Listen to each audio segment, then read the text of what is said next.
What's up, guys? Matt here, bringing you my week 2 battle from the Lonely Draft League. I'm facing Mark this week. My opponent here, he's got Smeargle, Mega Gyarados, Tapu Bulu, Hawlucha, Entei, and Hitmonlee. Now, I'm rocking the Raikou, the Tornadus Incarnate, Victini, Tangrowth, Mudsdale, and Komodo. I was really worried about this match. Mark's an excellent battler. He actually was the reigning champion of the LDL, and he's always good for great battles. So without further ado, let's hop right in.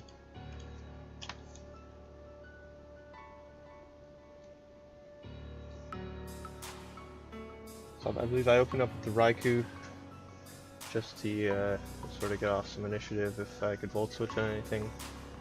He leads off the Smeargle,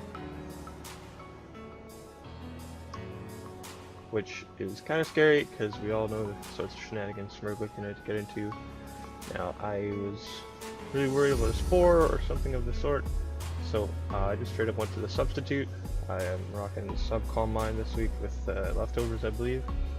He goes for Sticky Web, which is a worry, but not too crazy because I do have a fair bit of slow Pokemon on my team this week, and Raikou's already in, so there shows the leftovers.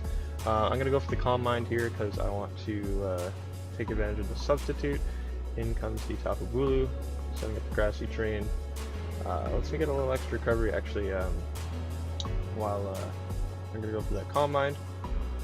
Get +1/+1, I'm rocking Hidden Power Ice, which I did the calcs, and it's not enough to OHKO this thing, but it'll do quite a bit of damage, and unless he's Scarfed, I do outspeed.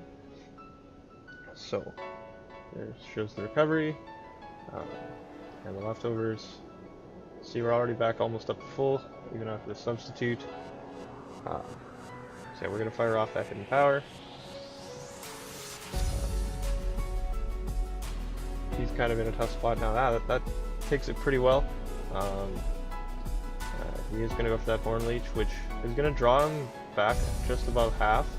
Basically, we did about 45 or about 55% with the Hidden Power, so 55 to 60. So he's rocking around 55% now. He's going to get that leftovers or the Grassy Terrain recovery. So it is probably going to be a roll. I wasn't sure if this would KO, so I just went for it. If I can get this thing out of the way as soon as possible, that is a huge bonus. And we got a critical hit. Not sure if it mattered. If it did, I'm sorry, Mark. But he's going to send in Hitmonlee here. Now this thing immediately shows the Grassy Seed, which means he's immediately going to outspeed me with his Unburden. Goes straight after the high jump kick. This does a lot of damage. This might even OHKO. I have on 3, which is really unfortunate for him. I go for that Thunderbolt, +1. He takes it, and Hitmonlee takes it quite well. He's got a very high base special defense. Now I was prepared to just go down here. He's probably going to go for another high jump kick or something else just to finish me off. Nothing really wants to take it. I do switch out. Yeah, I want to get the stamina boost on Mudsdale. Just start stacking that defense buff because most of his team's physical, so I want to start being able to wall him. And now that does a lot of damage, probably about 48%. The next one will do a little bit less, probably around the 30% range, but all the recovery I have is the terrain and leftovers. He's going to go for that bulk up. And now here, I believe I just wanted to try and catch a switch or something. I'm not sure why I went for Rock Slide. I believe it was my only offensive move actually. I was rocking the counter and the. Oh no, I just misread the situation. He goes for the high jump kick. Unfortunately misses, which is very unfortunate because that would have really dented this thing.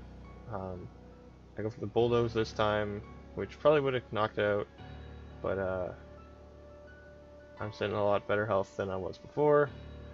In comes the Smurgle, with all sorts of shenanigans. He's going to go for the Spore, which I pretty much expected, but I wasn't too worried, because he doesn't really have a way to touch me.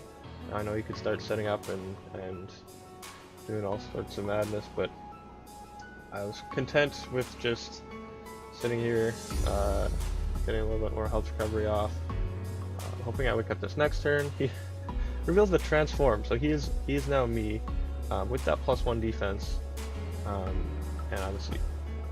So I believe I had low kick, heavy slam, bulldoze, and rock slide with the assault vest this week. Or not the assault, the leftovers. He's gonna go for that bulldoze. I damage calced it, and low kick was the best option out of the 4 moves here.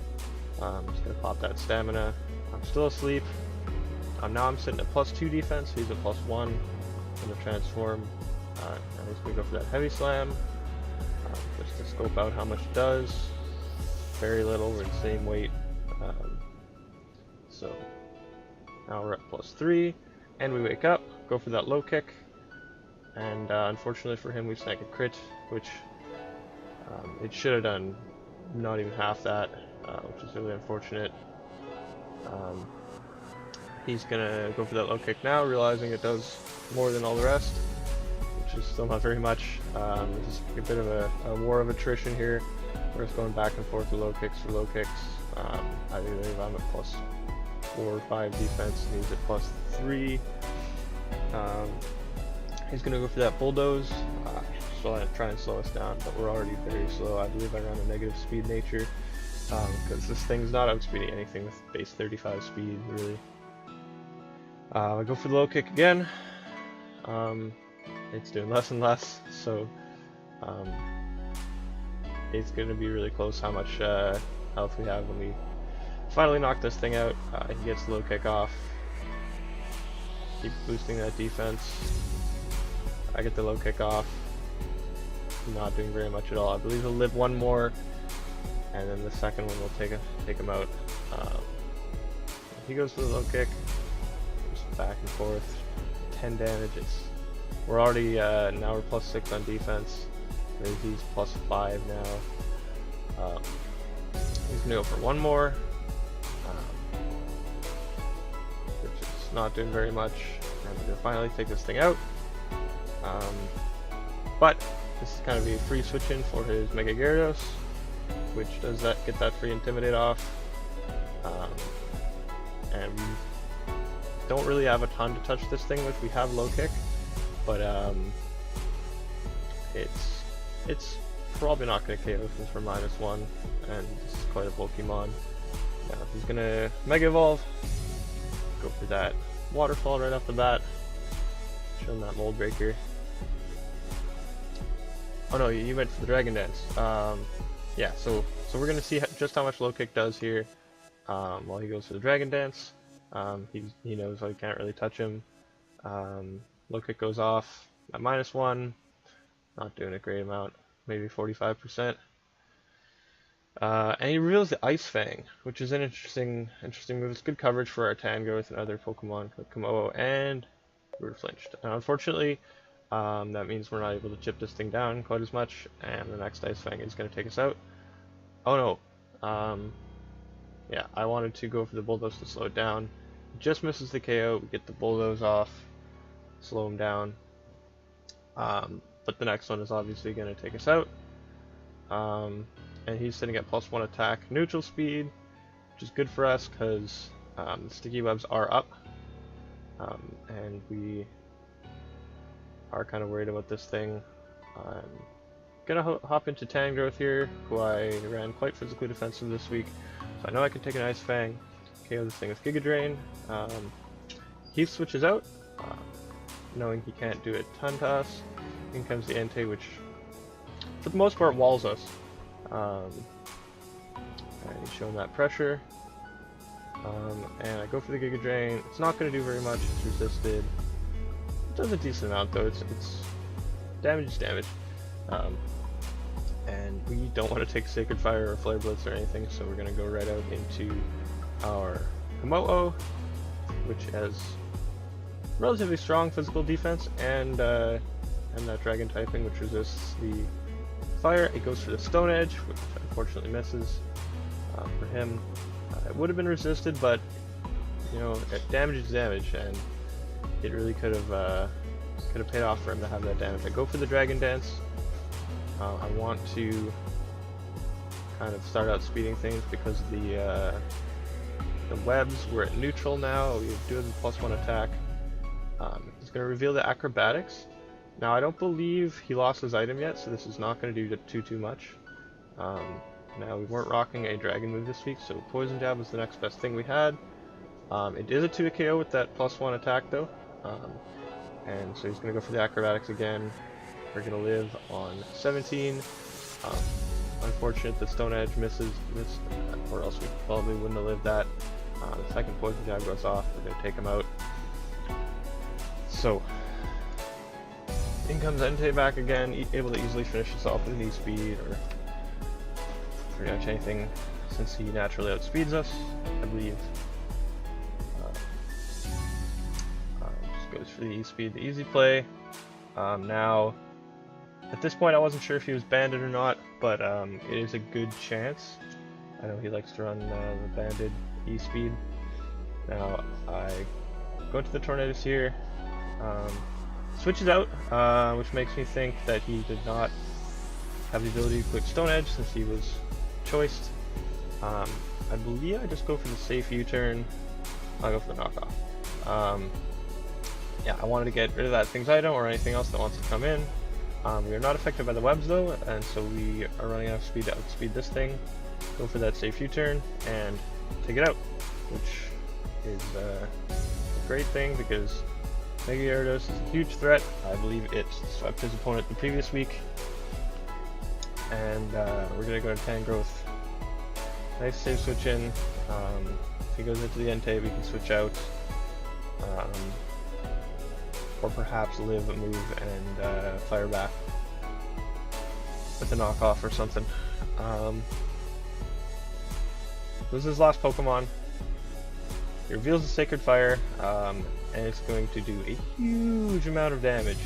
I had the feeling he was banded after this, and I kind of regretted going for the knockoff there. That does reveal the choice band, because now he's free to Extreme Speed or Sacred Fire, or Stone Edge, whereas my Victini wouldn't have really minded the Sacred Fire.